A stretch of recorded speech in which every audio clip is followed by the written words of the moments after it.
नमस्कार दोस्तों, आप सभी का एक बार फिर से स्वागत है मेरे चैनल सरला क्लासेस में। दोस्तों, आज मैं आप लोगों को बताने वाली हूं कि नर्सिंग में प्रवेश लेने के लिए या नर्सिंग में एडमिशन के लिए कौन कौन से प्रोसेस जो है वो कंप्लीट करने पड़ते हैं, चाहे वो बीएससी नर्सिंग हो या आपका जीएनएम हो। तो अगर आप इस चीज़ के लिए एलिजिबल हैं तो आप इसमें एडमिशन ले सकते हैं। दोस्तों, जीएनएम में एडमिशन लेने के लिए या फिर आपको बीएससी नर्सिंग में एडमिशन लेने के लिए आपको 12th साइंस सब्जेक्ट के साथ पीसीबी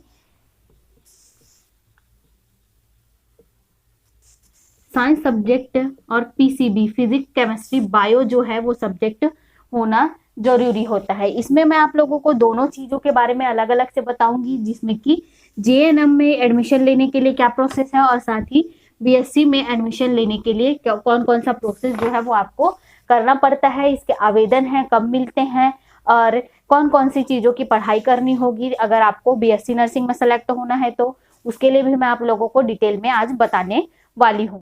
तो दोस्तों, सबसे पहले हम बात कर लेते हैं जीएनएम की। जीएनएम में एडमिशन लेने के लिए आपको, अगर आप गवर्नमेंट में सेलेक्ट होना चाहते हैं, ठीक है, गवर्नमेंट में सिलेक्शन के लिए आपको पीसीबी होना जरूरी है, ठीक है, फिजिक्स केमिस्ट्री बायो होना आपको जरूरी है, 12th पास होना जरूरी है और कैटेगरी वाइज जो आपका नंबर है वो आपका होना चाहिए। 40 to 45 जो है ST/SC के लिए होता है, ओबीसी के लिए 50% के आसपास होता है और साथ ही जनरल के लिए इसमें कुछ 50-55% के आसपास आप लोगों को इसमें मिलता है। तो अगर आप का 12th में परसेंट जो है उसी तरीके से आया है जैसा कि मैंने बताया, तो आप इसमें एडमिशन ले सकते हैं, ठीक है। इसमें डायरेक्ट एडमिशन जो है और साथ ही काउंसलिंग की जो प्रक्रिया है वो होती है और ये जो प्रक्रिया है आपके अक्टूबर नवंबर या फिर आपके सितंबर अक्टूबर में होना स्टार्ट हो जाती है। तो ठीक है, इस बात का आप ध्यान रखें। अगर आप अब 2021 और 2022 में एडमिशन लेना चाहते हैं तो इसके लिए प्रक्रिया आपको आगे करनी होगी और अभी जो प्रक्रियाएं चल रही है वो 2020-21 के लिए है। अभी एडमिशन उसके कंप्लीट नहीं हुए हैं क्योंकि कोरोना के कारण से बहुत सारी जो प्रक्रियाएं हैं या एजुकेशन ने जो है वो थोड़ा सा पिछड़ गया है, लेकिन अभी भी उसमें काम चल रहे हैं कि अगर आप एडमिशन ले रहे हैं, जिन्होंने पहले इस फॉर्म सबमिट किया था, फॉर्म भरा था और साथ ही काउंसलिंग की प्रक्रिया जो है उनकी चल रही है, तो उसके बारे में जानकारी अभी दी जा रही है। लेकिन अभी भी अगर आप बीएससी 2020-21 में एडमिशन लेना चाहते हैं तो आपका जो प्रोसेस है वो कंप्लीट आपका सितंबर अक्टूबर में आपको करना होगा जीएनएम के लिए। ये तो हुआ गवर्नमेंट के लिए। अगर आप प्राइवेट में करना चाहते हैं तो प्राइवेट में आपको डायरेक्ट जो एडमिशन है वो होगा, आप कॉलेजेस में जाकर अपना एडमिशन करवा सकते हैं, जो भी कॉलेज आप चूज करते हैं, ठीक है, वहां पर आप एडमिशन करा सकते हैं। और इसमें ये जरूरी नहीं है कि आपको पीसीबी ही होना जरूरी हो, पीसीबी आपको होना जरूरी नहीं है। पीसीबी के अलावा आप आर्ट कॉमर्स सब्जेक्ट से भी अगर आप हैं तो आप जीएनएम कर सकते हैं। अगर आप प्राइवेट कॉलेज से करते हैं उसमें भी आपका जो परसेंट है वो भी गवर्नमेंट की तरह ही है। तो आप इस बात का ध्यान रखें कि अगर आपका परसेंट इस कैटेगरी में आता है, जिस कैटेगरी से आप बिलोंग करते हैं, जिसमें कि परसेंटेज दिए गए हैं, उसके अकॉर्डिंग आपको मिलेगा और आप उसमें जीएनएम कर सकते हैं। अब बात करते हैं बीएससी नर्सिंग के लिए। तो बीएससी नर्सिंग का जो कोर्स है, ये जीएनएम का जो कोर्स है वो 3.5 ईयर का होता है, 6 मंथ 3 ईयर एंड 6 मंथ का होता है और बीएससी नर्सिंग का कोर्स जो है वो आपकी टोटल 4 ईयर का कोर्स होता है, ठीक है। इसके प्रोसेस के बारे में आपने जान लिया। अब बीएससी नर्सिंग प्रोसेस में अभी जो है आप अप्रैल या मार्च में, ठीक है, अप्रैल मार्च के बीच इसमें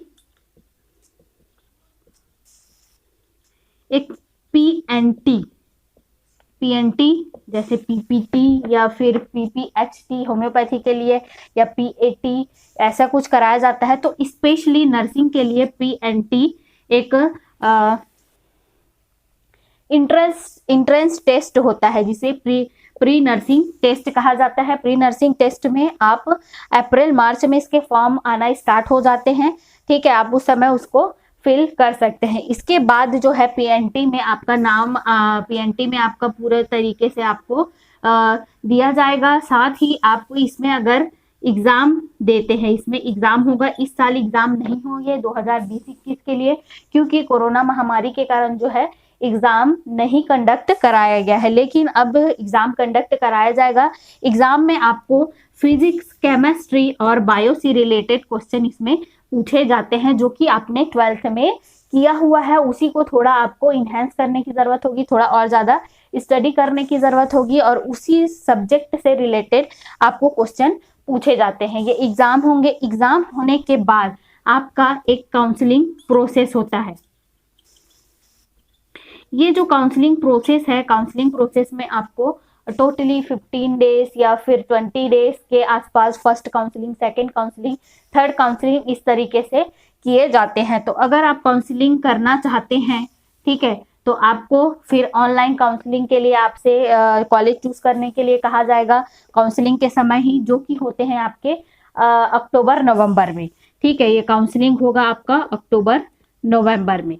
ठीक है, अगर आप काउंसलिंग में पार्टिसिपेट करना चाहते हैं तो आप क्या करेंगे, कॉलेज चूज करेंगे, और ये जो होगा वो आपका गवर्नमेंट कॉलेजेस के लिए और साथ ही प्राइवेट कॉलेजेस के लिए दोनों साथ में ही काउंसलिंग की प्रक्रियाएं चलती है। अगर आपका पीएनटी में जो परसेंटेज है या नंबर है वो अच्छा आया है तो आपको गवर्नमेंट कॉलेजेस मिलेंगे, और अगर आप गवर्नमेंट कॉलेज नहीं चूज करना चाहते हैं तो आपको फिर क्या होगा, प्राइवेट कॉलेज मिलेगा।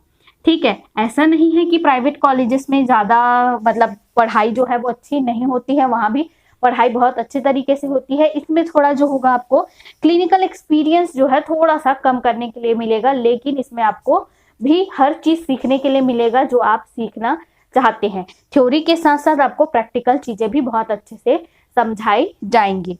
ठीक है, तो ये हुआ आपका प्रोसेस। आपको प्राइवेट कॉलेजेस मिलेंगे, आपको स्क्रूटनी करवानी होगी। अगर आप कोई भी कॉलेज चूज करते हैं वहां पर जाके फिर आपको एडमिशन लेना होगा। अगर वहां पर एडमिशन नहीं भी लेना चाहते हैं तो आप फिर से सेकंड काउंसलिंग या थर्ड काउंसलिंग जो है आप अटेंड कर सकते हैं, जब तक आपको अपनी मनपसंद की कॉलेज नहीं मिलती है। लेकिन आप ये करें कि हमेशा जो सीट्स है वो अवेलेबल नहीं होती है, हम गवर्नमेंट में ज़्यादा सीट्स नहीं है, तो आप इस बात का भी ध्यान रखें कि आप प्राइवेट कॉलेजेस से इसको कर सकते हैं। ठीक है, प्राइवेट कॉलेजेस में जो है इसमें खर्चा जो है 1 ईयर का अगर हम मान के चले तो इसमें 1.5 लाख के आसपास इसमें एक्सपेंस जो है वो आपका आता है। ठीक है, अगर मैं प्राइवेट कॉलेजेस की बात करूं तो, और गवर्नमेंट कॉलेजेस में जो होता है आपका एजुकेशन फीस है वो नहीं लगता है, हॉस्टल का फीस आपको देना होगा। ठीक है, तो इसमें थोड़ा सा जो है आपको बचत हो जाता है, और बुक ड्रेस के साथ जो है एक्सपेंसेस आपके 1.5 लाख के आसपास होंगे इसमें, हॉस्टल और साथ ही आपके एजुकेशनल फीस जो है, ट्यूशन फीस इसमें एडेड है। तो ये थी पूरी प्रक्रिया कि अगर आप जीएनएम या बीएससी कोर्स करना चाहते हैं 12th साइंस के बाद, अगर आपने पीसीबी में किया हुआ है तो आप दोनों ऑप्शन चूज कर सकते हैं। ठीक है, लेकिन इसमें आपको ये जो होगा, जीएनएम जो है ये डिप्लोमा कोर्स होगा और बीएससी जो है ये डिग्री कोर्स होगा, इस बात का आप ध्यान रखें। और आपको जीएनएम के बाद डिग्री लेवल पे आने के लिए आपको पोस्ट बेसिक बीएससी नर्सिंग करना होगा।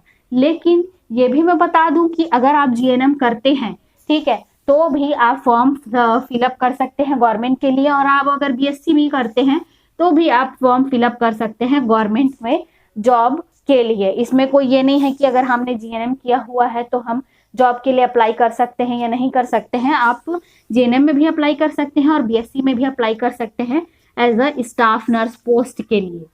ठीक है, यहाँ पर सिर्फ जो जीएनएम जो है उसको प्रैक्टिकल के लिए, प्रैक्टिकल एरिया या हॉस्पिटल एरिया में ये वर्क कर सकते हैं, और बीएससी में जो है आप हॉस्पिटल और साथ ही कॉलेज में एज अ ट्यूटर भी आप काम कर सकते हैं। इसमें थोड़ा सा ये बेनिफिट मिलता है। अगर लेकिन गवर्नमेंट में देखा जाए तो दोनों जो है जीएनएम और बीएससी जो है एज अ स्टाफ नर्स के लिए अप्लाई कर सकते हैं। तो आप इस चीज में बिल्कुल भी कंफ्यूज ना हो कि आपको इसके बाद क्या परेशानी होगी, आपको जीएनएम करना चाहिए या बीएससी करना चाहिए। तो आप अपने बेनिफिट के हिसाब से देख कर, अगर आप ट्यूटरशिप करना चाहते हैं तो आप बीएससी कर लीजिए, और अगर आप हॉस्पिटल एरिया में काम करना चाहते हैं तो आप जीएनएम कर सकते हैं। लेकिन आपका जो पोस्ट होगा, अगर आप गवर्नमेंट में सेलेक्ट होते हैं तो वो एज ए स्टाफ नर्स ही होगा, इस बात का आप ध्यान रखें। दोस्तों आज के लिए इतना ही। अगर आपको इसके बारे में कोई डाउट है तो आप कमेंट बॉक्स में कमेंट करके पूछ सकते हैं, इसके बारे में मैं जवाब जरूर दूंगी। धन्यवाद।